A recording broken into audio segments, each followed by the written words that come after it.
Uh, Thank you, Harish. And that brings us to our next session, which is on driving IT productivity using intelligent automation. For this session, I would like to invite upon stage Mr. Tushar Dingle, Senior IT Manager at Cadence Design Systems, and he could deep dive in it and share his thoughts on intelligent automation. Tushar?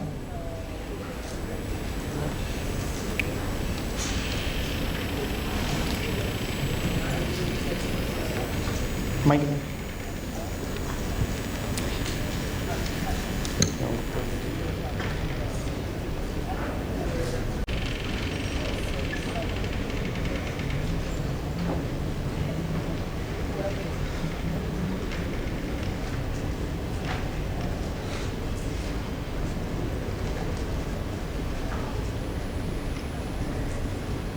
Hi everyone.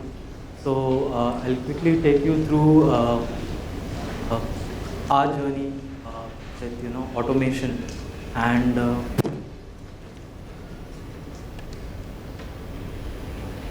so quickly talking about Cadence Design Systems provides EDA tools to the industry, and along with that they have also services in IP and other professional services in this domain, and they are one of the market leaders.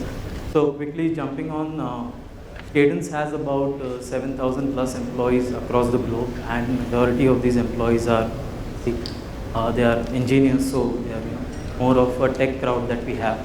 We have presence in about 21 countries and lot of solutions, we can say, around EDA and digitization. And talking about IT, so what I'm just showing here is, we have 4 pillars for IT, and security is the most prime amongst them, along with operational excellence, innovation, and of course shareholder value.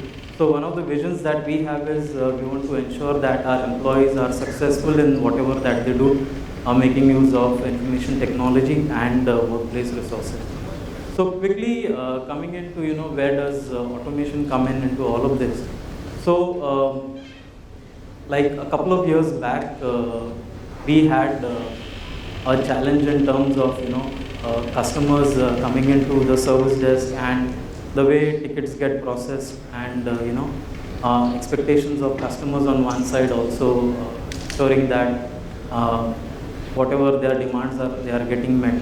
So one change that happened during this time was that we moved into Remedy Force on cloud, and one of the things we did is earlier we were asking customers to kind of categorize their tickets, and then they were going into different pools. Instead of that, we just told them they could just send an email and it files a ticket, and all those tickets land in one pool. So basically we had the service desk who had to sift through all the tickets and decide the ones that they handle, and if something is out of their scope, move it on to somebody else to work on it.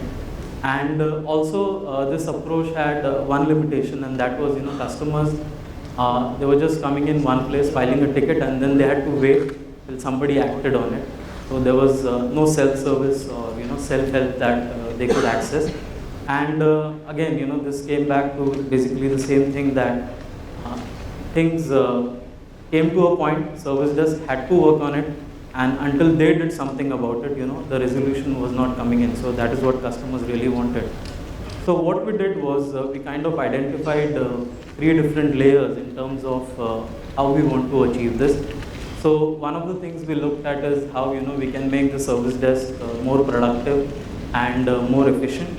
Along with that, looking at what are the self-services we can offer our customers, so that if there is something which doesn't have a dependency on IT, then customers can just go in, request for it. If it is approved, there is an approval flow that gets processed, and it can be handled directly. And also look at self-help as one of the options, so that if something is which requires a customer to do a couple of clicks and resolve their issue, then that can be done as well.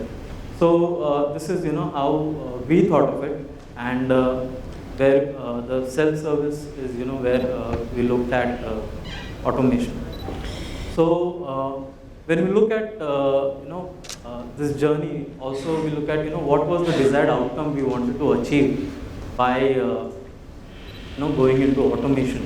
So one of the things we realized is that by changing our approach and just having customers file a ticket and wait for a solution, the engineers who were working on the ticket on the service desk side, basically a lot of their time was spent in reading through the ticket, doing the categorization, and then if it falls within their scope, they would work on it, and if not, they were moving it on to somebody else. So around this time, the service desk resolution rate was less than 20%. So of all the IT tickets that came in, we had about 12 to 13,000 tickets coming in a month. They were barely resolving 20% of those. And the risk here was that people who were working on these tickets, they were not learning or in a way progressing in terms of doing something else other than what they were actually doing each day. On the process side, we observed that at times, and typically this happens when we had termination tickets come in, because the description usually would have the manager's name. Sometimes in error, people terminated the manager instead of the actual employee who left, and those were serious situations. And I can see some faces, and I can know that people have experience.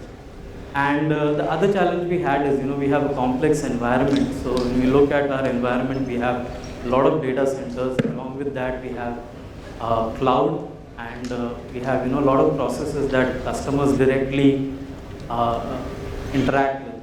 So understanding the complexity, the core IT guys, the SMEs that we have, they were very reluctant in terms of enhancing the access on the service desk side, because they found it very challenging to kind of open only specific access for the service desk, and this had its challenges, because if they open up a lot, and again if there's some error that happened, it had direct impact. So all of these, considering these, we also wanted to look at how we can limit the access so that the service desk can still continue doing their task without anything breaking down. So quickly coming into the use cases for this. So before I jump into the use cases part, what we did was we looked at the dump of all the tickets that we have. Month on month we have about 12,000 tickets. So we analyzed them to understand which are the you can say low-hanging fruit or the quick wins that we can achieve, so that once we are able to automate those cases, we have more people having confidence into the system and buying in to be open to kind of enhance and get more work done through automation.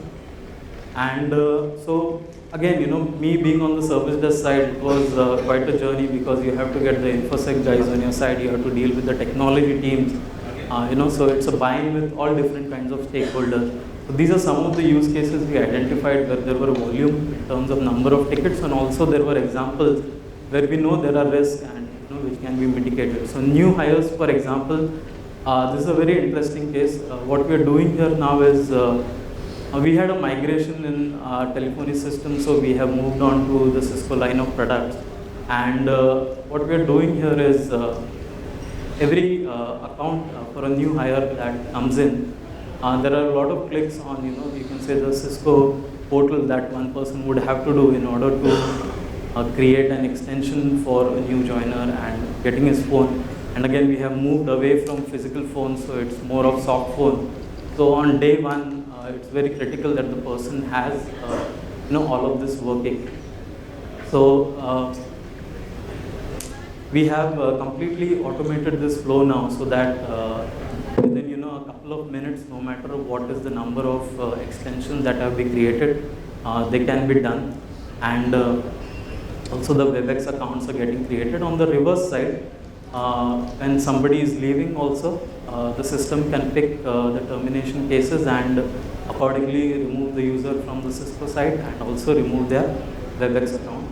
So this was one of the use cases.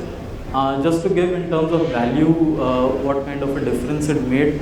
During the transition phase, when we moved in from the earlier telephony system to Cisco, because the earlier telephony system, we had a managed services contract with the previous vendor, and when we moved to Cisco, we are not having any support from Cisco side for handling the daily tickets that we have. So this is something that we took on ourselves. But during the transition period, we just looked at having some resources on board who could help us deal with these tickets.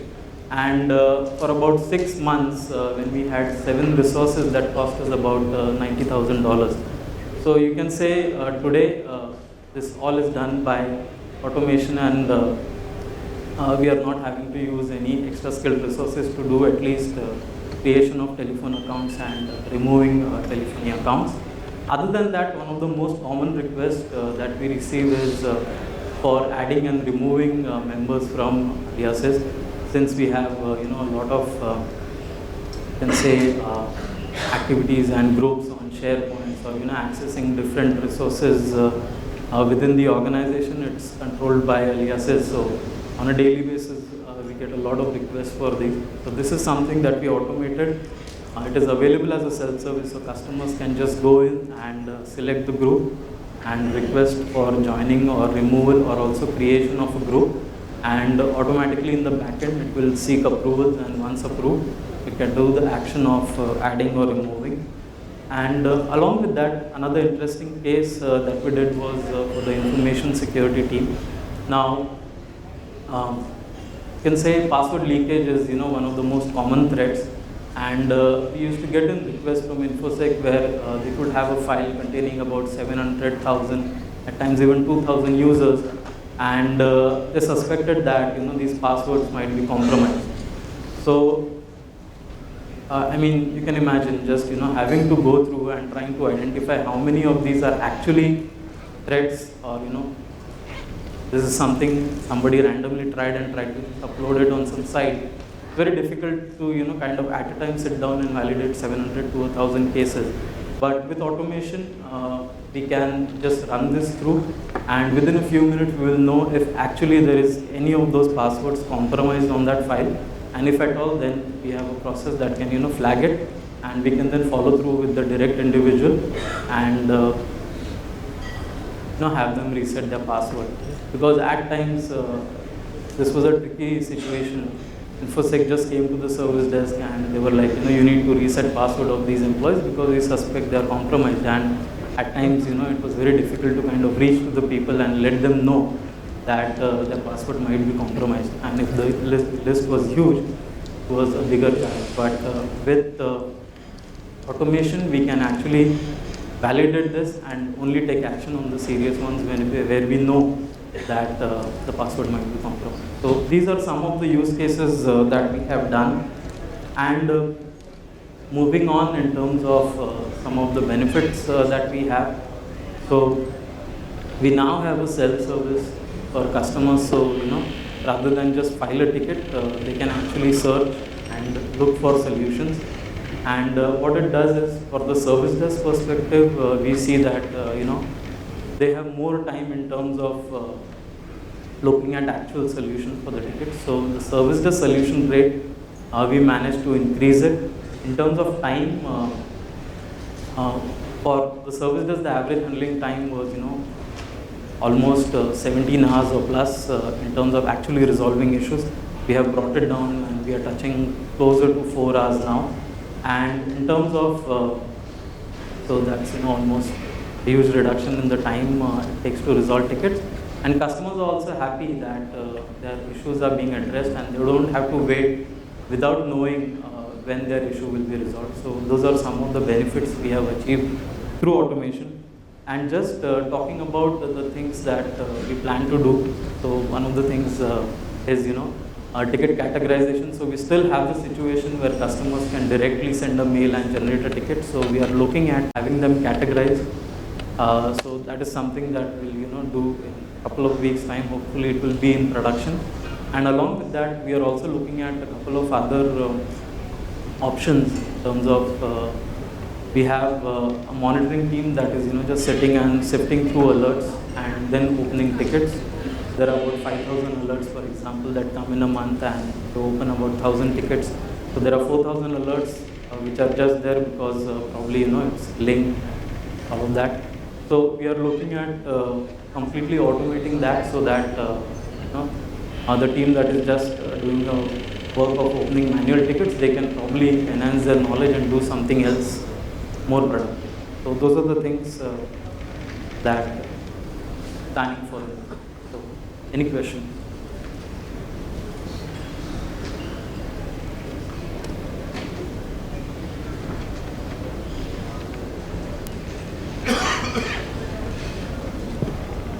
Thanks, everyone. That's it. Thank you. Thanks, Tushar, for all the valuable insights.